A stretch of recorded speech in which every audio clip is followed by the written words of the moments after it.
നമസ്കാരം. മലയാളി വാർത്തയിലേക്ക് സ്വാഗതം. ഹിന്ദു ക്ഷേത്രത്തിന് നേരെ വീണ്ടും ഖാലിസ്ഥാനികളുടെ ആക്രമണം. അമേരിക്കയിലെ ഹിന്ദു ക്ഷേത്രത്തിനെതിരായിട്ടാണ് ഖാലിസ്ഥാനികളുടെ ആക്രമണം ഉണ്ടായത്.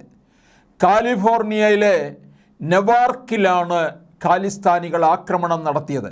കാലിഫോർണിയയിലെ നെവാർക്കിലുള്ള സ്വാമിനാരായൺ മന്ദിർ വസ്ന സംസ്ഥയിൽ ഖാലിസ്ഥാനികൾ ലക്ഷ്യമിട്ടതായിട്ടാണ് വിവരം. അമേരിക്കയിലെ അമേരിക്കൻ ഹിന്ദു ഫൗണ്ടേഷനാണ് ആക്രമണത്തിൻ്റെ ദൃശ്യങ്ങൾ സമൂഹ മാധ്യമങ്ങളിൽ പങ്കുവച്ചത്.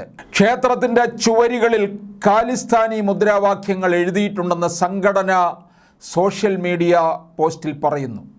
ക്ഷേത്രം ആക്രമിക്കപ്പെട്ടതുമായി ബന്ധപ്പെട്ട പരാതി നെവാർക്ക് പോലീസിനും പൗരാവകാശ ഓഫീസർമാർക്കും നൽകിയിട്ടുണ്ട്. പോലീസ് വിഷയം അന്വേഷിക്കും. ഈ സംഭവം വിദ്വേഷ കുറ്റകൃത്യമായി പോലീസ് അന്വേഷിക്കണമെന്നാണ് അമേരിക്കൻ ഹിന്ദു ഫൗണ്ടേഷൻ്റെ ആവശ്യം. ഖാലിസ്ഥാനികൾ ഹിന്ദു ക്ഷേത്രങ്ങൾ ആക്രമിക്കുന്ന സംഭവം അമേരിക്കയിലും കാനഡയിലും പലതവണ നടന്നിട്ടുണ്ട്. അടുത്തിടെ കാനഡയിലെ ഖലിസ്ഥാൻ തീവ്രവാദികൾ സറേ നഗരത്തിൽ സ്ഥിതി ചെയ്യുന്ന ഒരു ക്ഷേത്രം അർദ്ധരാത്രിയിൽ നശിപ്പിക്കുകയും ഖാലിസ്ഥാനി ഹർദീപ് സിംഗ് നിജാറിൻ്റെ മരണത്തെക്കുറിച്ച് അന്വേഷണം നടത്തണമെന്നാവശ്യപ്പെട്ട് പോസ്റ്ററുകൾ ക്ഷേത്രത്തിൻ്റെ പ്രധാന വാതിലിൽ പതിക്കുകയും ചെയ്തു. കാനഡയിലെ ഹിന്ദു ക്ഷേത്രം ആക്രമിച്ച സംഭവത്തിൽ ക്ഷേത്ര പരിസരത്ത് സ്ഥാപിച്ചിരുന്ന CCTVയിൽ പ്രതികളുടെ ചിത്രം പതിഞ്ഞിരുന്നതായി വിവരങ്ങളുണ്ട്. ദൃശ്യങ്ങളിൽ 2 പേർ ക്ഷേത്രത്തിലെത്തിയിരുന്നതായി വ്യക്തമാക്കുന്നുണ്ട്.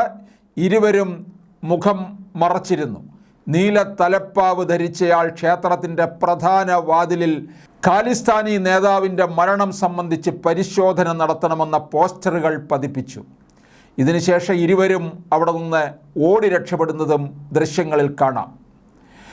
ഹർദീപ് സിംഗ് നിജാർ ഈ വർഷം ജൂൺ 18 കാനഡയിൽ വെടിയേറ്റ് കൊല്ലപ്പെട്ടത്. ഇന്ത്യൻ സർക്കാർ നിയുക്ത തീവ്രവാദിയായി പ്രഖ്യാപിച്ച വ്യക്തിയാണ് നിജാർ. കനേഡിയൻ സിഖ് സംഘടനയായ സിഖ് ഫോർ ജസ്റ്റിസുമായി അടുപ്പത്തിലായിരുന്നു നിജാർ. പഞ്ചാബിലെ ജലന്ധർ ജില്ലക്കാരനായ ഇയാൾ 2022 പഞ്ചാബിലെ ജലന്ധറിൽ ഹിന്ദു പുരോഹിതനെ കൊലപ്പെടുത്താൻ ഗൂഢാലോചന നടത്തിയതിന് ഒളിവിൽ പോയിരുന്നു. ഖാലിസ്ഥാനി ഭീകരൻ ഹർദീപ് സിംഗ് നിജാറിനെ കുറിച്ചുള്ള വിവരം കൈമാറുന്നവർക്ക് 2022 ദേശീയ അന്വേഷണ ഏജൻസി 10 ലക്ഷം രൂപ പാരിതോഷികം പ്രഖ്യാപിച്ചിരുന്നു.